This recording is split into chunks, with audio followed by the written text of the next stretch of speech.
कोल्हापूरमध्ये देखील व्यावसायिक गॅसचा पुरवठा ठप्प झालाय, त्यामुळे हॉटेलसोबतच घरगुती खानावळी देखील अडचणीत आल्या आहेत। त्यामुळे महाविद्यालयात शिकण्यासाठी आलेल्या तरुणांची मोठी अडचण झाली आहे। गॅस संपल्यानंतर या महाविद्यालयीन तरुणांना कुठून जेवण आणून द्यायचं आणि तयार करून द्यायचं असा प्रश्न मेस चालवणाऱ्यांना पडलेला आहे।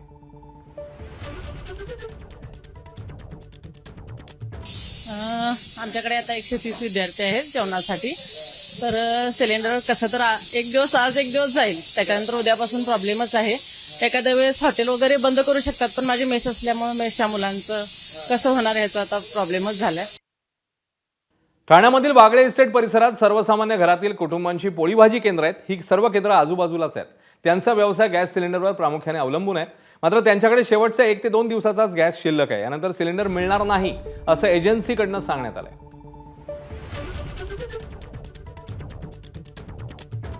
आम्हाला गॅस भेटत नाही आणि आम्हाला असं सांगितलं आहे का तिकडनं प्लांटच बंद आहे, तर पुढे त्रास होणार आहे। माझ्या घरच्या प्रॉब्लेममुळे माझं 1 महिना बंद होतं। आता आज 2 दिवस होईल इतकाच गॅस माझ्याकडे आहे। मी विचारलं त्यांना तर ते बोलले नाही आहे, बंद झालाय, आता गॅस मिळणार नाही। आजच त्याला कॉल केलेला मी, तर तो बोलतो की आता गॅस बंद झालाय मावशी, तुम्हाला मिळणार नाहीये। आता हा इराण, अमेरिका आणि इस्रायल यांचा जो संयुक्त युद्ध चालू आहे त्याचा आपल्या भारतावर खूप मोठा परिणाम आहे। हा जो परिणाम जो आहे तो गॅस फक्त काहीतरी वाढवण्यामध्ये मागे काहीतरी 200 या 300 रुपयाचा काहीतरी ऐकलं होता, पण डायरेक्टली 400-500 रुपयांनी वाढवणं म्हणजे आमच्या रोजीरोटीवर खूप मोठा परिणाम होईल। मला सांगितलं नाही भेटणार म्हणून आता नाही। पण याच्यामध्ये जो आत्ताचा जो रेट आहे त्या रेट तो कितीचा आहे? 2300 रुपये सांगितलंय आम्हाला। हो। आणि रोज किती देता? 1750। एवढा हा जो भाव वाढलाय तो तुम्हाला परवडणार आहे का? नाही। कोल्हापूरमध्ये सलग दुसऱ्या दिवशी घरगुती गॅस घेण्यासाठी नागरिकांनी गर्दी केली आहे। कोल्हापूरच्या मंडलिक वसाहत परिसरात गॅस सिलेंडर करता अनेक नागरिक रांगेमध्ये आहेत, चिंतेत आहेत। कालच जिल्हा प्रशासनाने नागरिकांना घरगुती गॅसबाबत कोणतीही गर्दी करू नये असं आवाहन केलं होतं। त्यासाठी सरकारने घरगुती गॅसला प्राधान्य देत इंडस्ट्री आणि व्यावसायिक गॅस देणं बंद केलंय। मात्र असं असलं तरी नागरिकांच्या रांगा पाहायला मिळतात।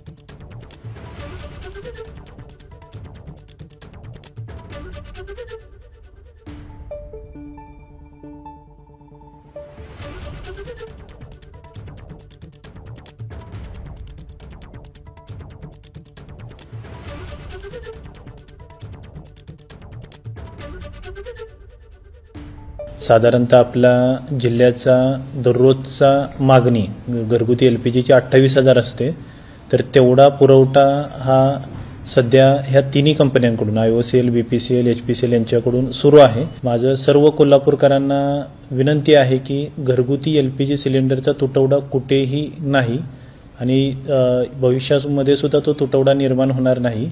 त्यामुळे ज्या सूचना आपल्याला बुकिंगसाठी दिलेल्या आहेत की 25 दिवसांच्या ॲडव्हान्स बुकिंग आपल्याला करता येईल, त्या सूचनांचं पालन करून आपण LPG प्राप्त करून घ्यावा।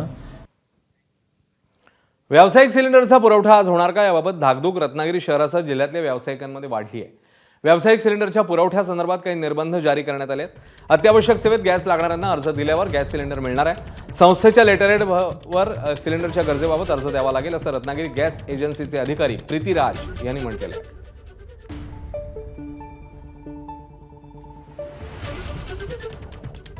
शासकीय दवाखाने असतील किंवा प्रायव्हेट हॉस्पिटल असतील, एज्युकेशनल इन्स्टिट्यूशन आहे जिथे मुलांना पोषण आहार, मिड डे मील वगैरे दिला जात आहे, किंवा अत्यावश्यक ज्या काही सेवा त्याच्यामध्ये येत आहेत, किंवा क्रिमॅटोरियम, रत्नागिरीमध्ये तसं काही नाही आहे पण अनेक ठिकाणी जिथे गॅसवरती, कमर्शियल गॅसवरती दहन केलं जातं, तर अशा सेवा आणि त्याचबरोबर डिफेन्स सर्व्हिसेस ज्या आपल्या आहेत, ज्या आणीबाणीच्या वेळेला आपल्याला गरज लागणार आहे, तर अशा सर्व्हिसेसना देखील काटेकोर पालन आहेत किंवा नियम आहेत।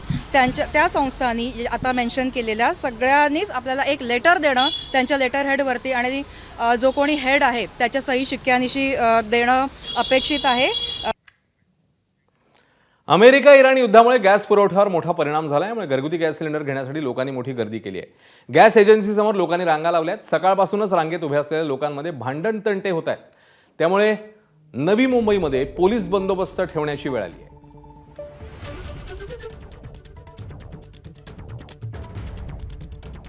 तर व्यावसायिक गॅसचा तुटवडा असतानाच अहिल्यानगरमध्ये घरगुती गॅस घेण्यासाठी लोकांची गॅस एजन्सी समोर झुंबड उडाल्याचं पाहायला मिळते। घरगुती गॅसचा तुटवडा नसतानाही नागरिक गर्दी करतात, त्यामुळे गॅस एजन्सीमध्ये मोठा गोंधळ उडाल्याचं चित्र आहे. नागरिक भीतीच्या छायेत असल्यानं गर्दी वाढतीये. दरम्यान अहिल्यानगर जिल्हाधिकाऱ्यांनी गॅसचा कृत्रिम तुटवडा रोखण्याकरता 16 पथकं स्थापन केली आहेत.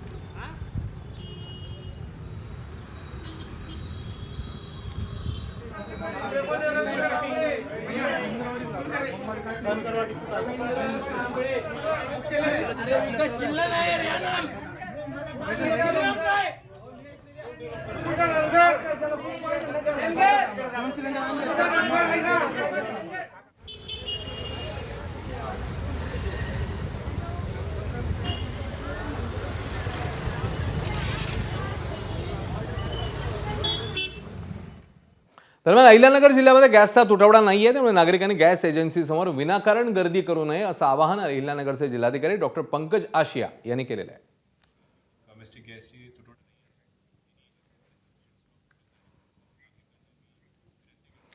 तर गॅसच्या वापरावर सरकारने निर्बंध लावल्यामुळे त्यावर नियंत्रण ठेवण्यासाठी विशेष पथकांची स्थापना करण्यात आली आहे. श्रीरामपूरमधील बाजारतळ परिसरात जिल्हा पुरवठा विभागाच्या भरारी पथकाने अवैध गॅस रिफिलिंग व्यवसायावर कारवाई केली.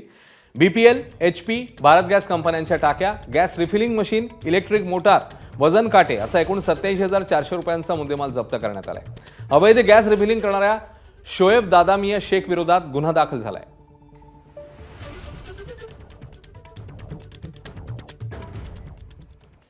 छत्रपती संभाजीनगर शहरात सध्या गॅस सिलेंडरचा तुटवडा आहे. याचा थेट फटका हॉटेल व्यवसायाला बसलाय. हॉटेल व्यावसायिक चक्क लाकूड फाटा गोळा करत चूल पेटवू लागले आहेत. ज्या परिसरात वाहनांची प्रचंड वर्दळ असते तिथे गॅस अभावी धुराचे लोट पाहायला मिळत आहेत. गॅस सिलेंडरसाठी वारंवार चक्रा मारूनही रिकाम्या हाताने परतावं लागल्यानं व्यवसायाचं चाक फिरतं ठेवण्यासाठी मालकाला हा टोकाचा निर्णय घ्यावा लागतो.